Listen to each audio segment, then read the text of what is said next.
Assalamualaikum warahmatullahi wabarakatuh. Hai, gue Nura and welcome. Drama Korea atau biasa kita sebut dengan K-drama adalah sebuah tontonan mengacu pada drama televisi di Korea dalam sebuah format miniseri yang diproduksi dalam bahasa Korea. Ada dua genre utama drama Korea. Pertama, menyerupai opera sabun barat dengan plot pendek, berakhir cepat, dan tanpa referensi seksual yang jelas. Kedua, mengenai drama sejarah Korea yang juga dikenal sebagai sageuk, yang merupakan dramatisasi fiksi sejarah Korea. Nah, kalau drama yang gue bahas ini termasuk genre kedua yang berjudul Splash Splash Love. Splash Splash Love adalah serial televisi Korea yang bergenre fantasi romantis, ditayangkan oleh MBC pada Desember 2015 dalam 2 episode selama 60 menit. Drama yang diadaptasi dari novel Moonlight Drawn by Clouds ini bercerita tentang kisah cinta seorang Kasim dengan seorang raja. Oke deh, nggak usah berlama-lama, nyamankan posisi kalian. Ini dia drama serial Korea Splash Splash Love. Let's do the watch.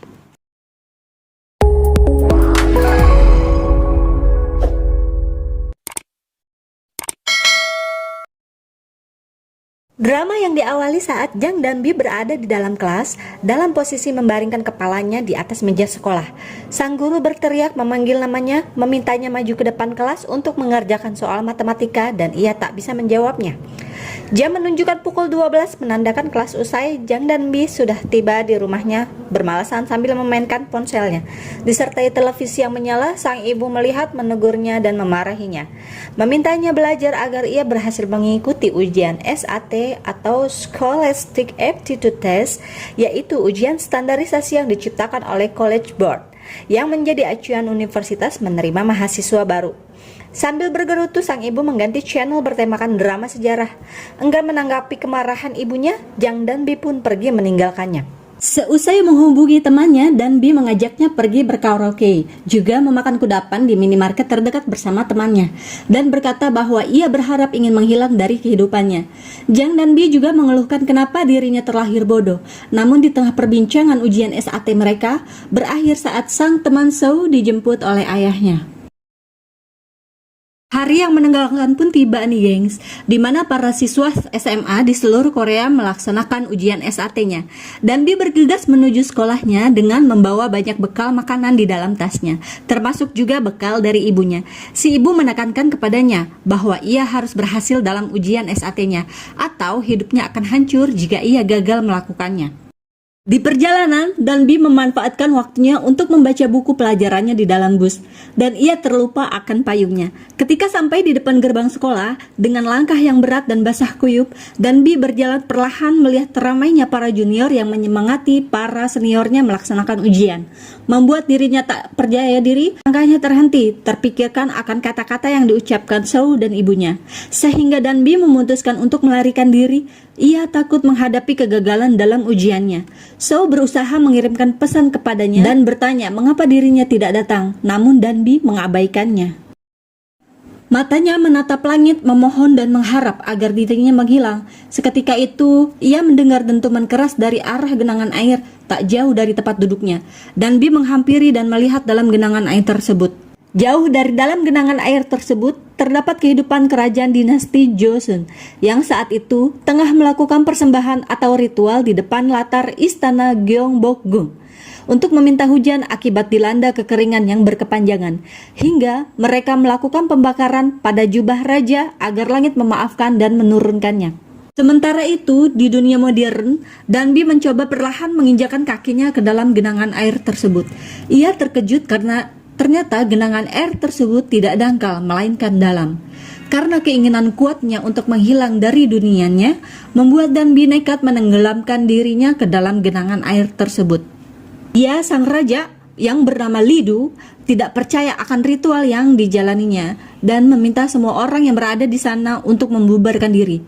Seketika itu, Dan Bi muncul tiba-tiba dari dalam bak ritual besar, membuat para penghuni kerajaan bingung dan takut kepadanya. Raja mengajukan pertanyaan kepadanya, apakah dirinya manusia ataukah goblin?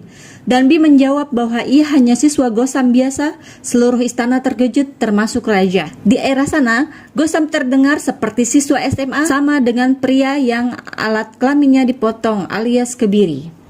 Raja bertanya kepada Kasimnya, atau bisa kita sebut dengan pelayan istana, apakah Danbi juga salah seorang Kasim? Si Kasim yang bersama dengan Raja menjawab, beberapa dari mereka ada yang gila sehingga mereka dendam terhadap kerajaan dan masuk ke istana. Hal tersebut membuat Danbi terancam. Beberapa pengawal kerajaan menodongkan pedangnya kepada Jang Danbi. Danbi yang mengira bahwa itu hanya pedang mainan, baru menyadari bahwa pedang tersebut ternyata sungguhan. Tapi nyawanya terselamatkan ketika sang dukun mengatakan bahwa dia adalah berkah yang dikirimkan dari surga. Danbi mengingat potongan kalimat dari televisi drama bersejarah tentang ritual hujan yang ia tonton, dan ia menerapkannya dengan berteriak. Di saat semua orang bersujud, Danbi berusaha melarikan diri. Ia bersembunyi di dalam ruangan ganti pakaian para Kasim dan mengenakannya. Ia berhasil menyelinap dan masuk ke istana. Di aula istana raja dengan para menterinya dan tetuanya berkumpul mendiskusikan tentang masa depan kerajaan, di mana sang raja harus memiliki ahli waris. Danbi yang berada di barisan para Kasim mencoba keluar dari sana untuk mencari handphonenya yang hilang. Scene beralih, di mana ratu yang sedang asyik makan di dalam kamarnya dihampiri oleh salah seorang pemerintah kerajaan yang tak lain adalah ayah kandungnya sendiri. Mengatakan bahwa ratu harus menjaga kesehatannya dan segera mengadakan malam pertama dengan raja untuk melahirkan keturunan. Ratu diminta untuk mengamankan kursinya dan mengambil impiannya, termasuk impian ayahnya agar bisa menjadi raja bangsanya. Danbi berhasil menemukan ponselnya, namun ada seseorang yang berdiri menghadangnya. Di sisi lain, Raja Lidu yang marah karena di antara dari mereka belum ada yang berhasil memecahkan soal aritmatika Pitagoras. Tengah sedang berdiskusi kepada Kasim bahwa ia membutuhkan seorang yang ahli aritmatika dan matematika, terdengar suara dari arah belakang muncul memanggil Raja. Memotong pembicaraan mereka, dia adalah An Yusuf, pengawal setia Raja.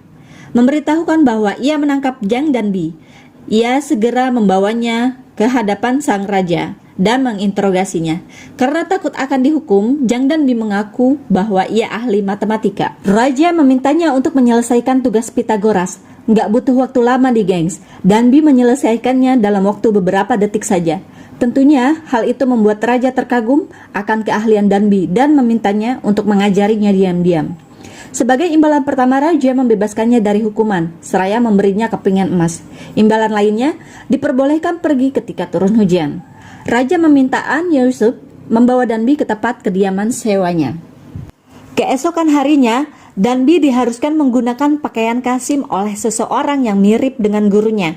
Danbi diminta menemui sang raja dan mulai mengajarinya matematika. Danbi memberikan tes kepada si raja dan memberikan syarat. Jika ada kesalahan dalam tesnya, maka ia akan mementikkan jarinya kepada raja. Raja pun menyetujuinya dan mengawalinya dengan soal latihan. Hari tes raja tiba. Danbi dan raja siap melaksanakan tesnya. Begitu juga dengan An Yusuf yang siap dengan serulingnya serta mendampingi mereka. Danbi berhasil membuat raja kalah dalam tesnya dan memetikkan jarinya ke dahi raja. Raja yang tertunduk membuat pengawal istana An Yusuf menodongkan pedangnya ke leher Danbi. Raja memaafkannya dan meminta Danbi untuk mengulang kembali tesnya. Kesalahan kembali dilakukan raja. Danbi kembali melakukan hal yang sama dan itu membuat An Yusuf dan Kasimnya tersenyum tipis. Ketika Danbi melakukan kesalahan, raja tidak mementikkan jarinya, melainkan menodongkan pedangnya memotong lengan Danbi. Beruntung sang ratu datang dan mereka bersiap merapikan diri mereka. Danbi melihat ratu memasuki ruangan raja dan ia terkejut karena wajahnya mirip dengan sahabatnya. Percakapan di antara mereka berakhir ketika pelayan istana membawakan makanan untuk makan siangnya. Belum masuk makanan ke dalam mulut raja, terdengar keras suara bunyi perut Danbi yang lapar. Raja meminta semua orang untuk keluar dari ruangannya. Raja yang jahil berpura-pura menyuapinya dan Danbi merasa kesal. Jang Danbi menyombongkan diri mengatakan bahwa ia bisa memasak dan mengajak raja ke dapur istana untuk mencoba memakan makanan instan yang ia bawa. Karena rasa pedas di makanan tersebut membuat raja merasakan sakit perut yang tak terhindarkan. Danbi tertawa karena raja menganggap bahwa sakit perut yang dideritanya karena hal lain. Ia menyarankannya untuk pergi ke pengobatan tradisional, tetapi raja tidak mengetahuinya. Danbi menjelaskan bahwa sakit perut yang dialaminya bagian dari pencernaan makanan. Ia juga mengatakan bahwa untuk memeriksa denyut jantungnya bisa dengan cara meletakkan tangannya tepat di depan dada. Begitu juga untuk mengetahui bahwa saat menyukai seseorang, maka jantungnya akan berdetak dengan kencang. Merasa hal yang disampaikan Danbi sangat berguna, Raja mengajaknya ke tempat belajar para pelajar istana dan berhasil mencetak buku baru kerajaan serta membagikannya ke seluruh wilayah agar dapat dipelajari. Sebagai bentuk penghargaan kepada halayak, Raja membagikan jeruk tamra kepada yang sudah terlibat termasuk Danbi. Di ruangannya, Raja memberikan satu buah jeruk tersebut kepada Danbi secara pribadi dan Danbi langsung memakannya. Setelah itu Raja menyuruhnya pulang. Disinilah awal kedekatan Raja dengan Jang Danbi. Mereka terlibat bermain bola bersama sehingga muncul rasa di hati Raja kepada Danbi. Raja ingin mengantarnya pulang dan meminta Danbi untuk menunggunya. Danbi yang sempat tertidur, namun Raja juga tak kunjung datang. An Yeon-sup hadir menemaninya pulang. Shin beralih kepada salah satu tetua di kerajaan bahwa ia telah menyiapkan obat perangsang untuk diberikan secara diam-diam kepada Raja dan meminta pelayan istana menaburkan di atas makanannya. Obat tersebut bekerja untuk meningkatkan hasrat malam pertama bersama Ratu. Namun sayangnya, makanan yang sudah berisi obat itu dimakan oleh Jang Danbi dan sang ratu gagal mendapati malam pertamanya bersama Raja karena Raja menolaknya. Danbi keluar dari persembunyiannya akibat pengaruh obat tersebut dan membuatnya tak sadarkan diri di depan mereka. Raja yang sudah mengetahui bahwa Danbi bukanlah seorang laki-laki membuatnya tak bisa menahan diri. Setelah Danbi sadar, Raja kembali menawarkan diri untuk mengantarnya pulang. Dalam perjalanan terjadi percakapan di antara mereka dan Raja memutuskan untuk meminta Danbi menjadi temannya. Pertemanan mereka terdengar oleh para tetua istana sehingga menyebabkan Danbi berada dalam kesulitan besar. Mereka memberi perintah untuk melakukan penangkapan dan menghukum mati Danbi. Raja berusaha menyelamatkannya dengan cara menyetujui perintah tetua untuk menguji keterampilan Danbi. Pengujiannya untuk mengetahui hari tanpa melihat dari terbitnya matahari. Selepas itu, ia memberikan titah kepada An Yeon-sup agar Danbi dibebaskan dari hukumannya dan melarangnya masuk ke istana. Jang Danbi meminta bantuan kepada An Yeon-sup untuk menciptakan benda tersebut.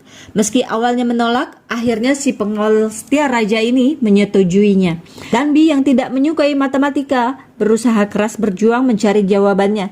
Sampai akhirnya ia pun berhasil mendapatkan jawabannya dan hujan pun turun. Danbi tak bisa pulang ke abadnya dengan segera karena ia merasa harus menyelesaikan tugasnya terlebih dahulu. Di tengah percakapan Raja dan Jang Danbi, An Yeon-sup datang membawa perintah dari tetua untuk membunuh Danbi. Namun hal tersebut tidak dilakukannya karena Raja meminta pengawal setianya itu untuk melindunginya. Salah satu tetua kerajaan memberitahu Raja bahwa ia memberikan perintah untuk membunuh Danbi, serta meminta Raja Li untuk melupakan perasaannya. Raja menolak dan pergi mencari keberadaan Danbi. Keberadaan Danbi ternyata diketahui lebih dulu oleh para musuh. Beruntung Danbi terhindar dari kejaran mereka atas bantuan An Yeon-sup. Dengan kudanya, An Yeon-sup meminta Danbi pergi dan menuju arah yang ditunjuk untuk mengikuti arah jam atau waktu. Arah tersebut tepat berada di pesisir pantai. Tak lama berselang, Raja Li pun tiba dan langsung menciumnya. Di sisi lain, Ratu bersama An Yeon-sup tiba di kediamannya. Mereka bernostalgia mengingat masa kecil dan membantu An Yeon-sup mengobati lukanya. Shin kembali memperlihatkan Jang Danbi bercengkrama dengan Raja dan menceritakan awal mula kejadian saat ia tiba berada di dinasti Joseon.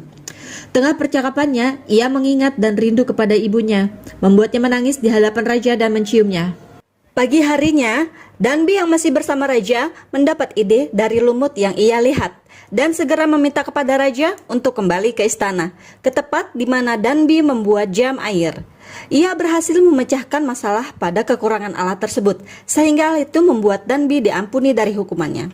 Beberapa dari tetua kerajaan ada yang meminta untuk mengusirnya, dan ada pula yang meminta untuk memberikan bintang 3. Mendengar ada seseorang yang membelanya, Danbi merasa senang. Di sisi lain, Danbi menemukan ratu yang bersembunyi memakan mie di dapur. Danbi membantu membuatkan mie instan yang dibawanya dan memberikannya kepada ratu. Ratu menyukainya dan nyaman saat berbicara dengannya. Ratu yang sebelumnya sangat cemburu dan tidak menyukai Danbi meminta kepada ayahnya, salah satu tetua kerajaan istana, untuk menjadikannya Danbi selir raja. Tentu hal itu ditentangnya dan Ratu berusaha meyakinkannya, namun ayahnya hanya diam. Ratu mengadukan kepada Mama Ratu atas keinginannya dan permintaan tersebut disetujui oleh ibunya Raja Lidu. Danbi bersiap merapihkan dirinya, berias dan memakai hanbok. Ia diminta melayani Raja Li di malam pertama. Mendengar itu, Danbi melarikan diri. Pelayan istana mengadukan hal tersebut kepada Raja. Raja Li berusaha mencarinya dan menemukannya sampai ke perpustakaan. Raja menangkapnya dan membawanya langsung ke kamarnya untuk menakuti Danbi. Raja menjelaskan kepadanya bahwa ia sudah tahu bahwa Danbi adalah seorang perempuan dan tidak mengatakan apapun padanya karena Raja ingin selalu berada di dekatnya. Hal itu membuat Danbi terkejut.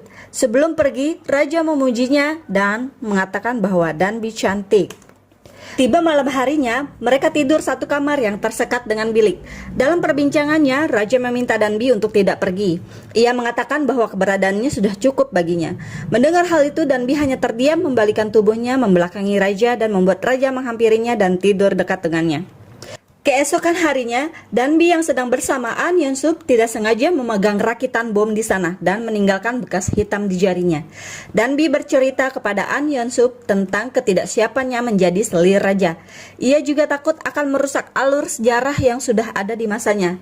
Keinginannya untuk kembali ke masanya juga sangat kuat. Raja Li menyiapkan hadiah berupa hairstick untuk dipersembahkan kepada Danbi. Di saat Danbi sedang menyiapkan kepergiannya, Ratu datang menemuinya dan mengajaknya bertemu dengan Mama Ratu, ibu dari Raja Li. Saat bertemu dengan ibunya, Danbi tak kuat menahan tangis karena ia melihat wajah Mama Ratu yang sangat mirip dengan ibunya. Rasa rindu kepada ibunya di dunianya semakin bertambah sehingga tak mampu menampung kesedihannya. Setelah menemui Mama Ratu, Danbi diminta menemui Raja. Di sana sang raja menunjukkan alat astronomi Joseon yang dibuat An Yeon-sup. Raja juga menunjukkan kepada Danbi ke dalam perpustakaan bahwa ia telah membuat 28 huruf konsonan dan vokal, bertujuan agar rakyatnya bisa membaca dan menulis dan akan memberi kesempatan bagi mereka yang ingin belajar. Dalam ruang perpustakaan, Danbi diminta duduk dan Raja menyelipkan hairstick di rambutnya, meminta kepadanya untuk tetap bersama. Ia juga memberikan hadiah lain kepada Danbi berupa AMA, Art Major Asian, atau bisa kita sebut dengan sebutan beasiswa berupa tulisan kalimat nama dengan huruf Hangul kuno yang dibuat khusus untuknya. Danbi yang sejak tadi terdiam mengucapkan bahwa dirinya ingin kembali ke era modern dan akan turun hujan. Ia mengatakan bahwa ada seseorang yang menunggunya sama seperti Raja. Ia juga mengatakan tak bisa terus melarikan diri. Raja tak kuat menahan sedih dan memaksanya untuk tetap tinggal bersama. Danbi mengatakan bahwa Raja adalah mimpinya. Ia mengembalikan hairstick kepada Raja sambil menangis. Raja menolaknya, Danbi pun tak bisa menerimanya. Raja yang kecewa pergi meninggalkan Danbi dalam ruangan tersebut. Tak lama berserang ditinggal Raja, tungkak belakang kepala Jang Danbi dipukul keras oleh pengawal istana. Posisi Danbi yang sudah terjatuh ditusuknya pula oleh pedang itu, serta memerintah untuk membakar seisi ruangan istana tersebut. Ayah Ratu mengatakan kepada Ratu adalah cara terbaik untuk menyingkirkan masalah. Ratu menolaknya dengan mengatakan bahwa ia tak pernah bisa berbicara dengan siapapun di istana. Ia merasa kesepian. Ia juga mengatakan bahwa impian terbesarnya adalah tidak merasa kesepian di istana. Ratu berlari ke arah Raja menyampaikan berita itu. Raja bergegas kembali menuju ruang perpustakaan untuk menyelamatkan Danbi dan masuk ke dalam kobaran api. Untungnya Danbi masih hidup dan selamat. Keesokan harinya, Raja memanggil pelajar serta pengawal istana yang bertanggung jawab atas kejadian semalam.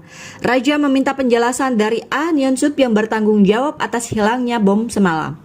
Si tetua penasihat istana itu menyalahkan An Yeon-sup dan meminta untuk menghukumnya atas kesalahan tersebut, yang padahal memang kesalahan tersebut adalah dia yang berbuat dan Raja menyetujuinya. Raja juga memastikan kepada Danbi bahwa tetua penasehat itu yang melakukannya. Si tetua itu terkejut melihat Danbi masih hidup karena pedang yang ditusukkan kepadanya terhalangi oleh buku tebal yang berada di dalam tas, sehingga tak tembus ke tubuhnya. Danbi meyakini bahwa si tetua itulah yang melakukannya. Meskipun dirinya tak pintar matematika, tapi Danbi sangat lihai mengenali suara orang. Si tetua itu memohon ampun kepada raja dan mengatakan alasannya bahwa ia tak ingin semua anak muda mempelajari Hangul. Ia takut mereka yang mempelajari itu menjadi pintar dan kurang ajar dan menyebabkan dunia kacau balau karena tidak mempelajari sopan santun. Raja menjawabnya bahwa meskipun ia tak setuju, raja akan tetap menyebarkan kepada rakyatnya karena raja ingin melihat semua rakyatnya menjadi pintar. Raja juga menambahkan bahwa ia tak perlu takut dengan hari yang belum terjadi dan jangan menganggap bahwa dirinya tak berguna. Hari berikutnya, Danbi mengembalikan pakaian Kasimnya kepada seseorang yang mirip dengan gurunya dan memberikan lembaran rangkuman yang terdapat dalam buku sejarah di era modern kepada raja. Dan mengatakan kepada raja bahwa mimpinya sang raja adalah membuat rakyat Joseon bisa menulis dan membaca. Dan akhirnya raja baru mempercayai bahwa Danbi memang berasal dari masa depan dan ia menawarkan diri kembali untuk menemani Danbi di masa-masa terakhirnya. Sebelum itu, Danbi pergi berpamitan dengan An Yeon-sup dan adiknya, mengatakan bahwa An Yeon-sup harus menjadi pemusik sejati. Setelah itu, mereka pergi bersama menaiki kuda raja disertai hujan yang sudah tiba. Perjalanan mereka berakhir di pesisir pantai. Mereka bercengkrama bersama untuk yang terakhir kalinya. Ketika kaki Danbi berdiri, tiba-tiba tenggelam ke dalam setelah menginjak pasir pantai. Raja yang mengetahuinya tetap berusaha tidak melepaskan pelukannya dan menggendong Danbi agar ia tak jatuh. Mereka melepaskan ciuman terakhirnya serta saling menatap penuh cinta satu sama lain. Raja yang sudah mengikhlaskan kepergian Danbi melepaskan pelukannya dan di era modern, Danbi menyadari bahwa ia hanya pergi dalam waktu beberapa detik saja. Ia pun berlari menuju sekolahnya untuk mengejar ujian SAT-nya. Beruntung ujiannya belum dimulai dan ia siap menghadapinya. Di dalam soal sejarahnya terdapat jawaban yang sudah ia ketahui. Lega akan kejadian yang dialaminya, ia pulang ke rumah dan memeluk ibunya. Hari berlalu cepat. Danbi menjadi pekerja paruh waktu di minimarket dekat rumahnya.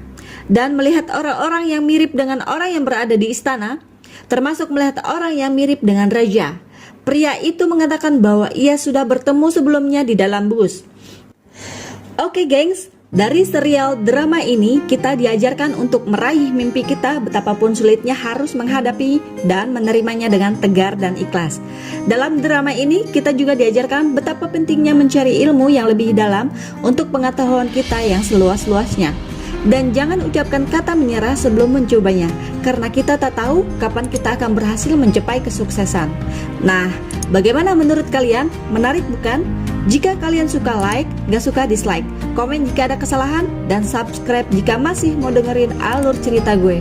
Gue tutup video ini and thank you.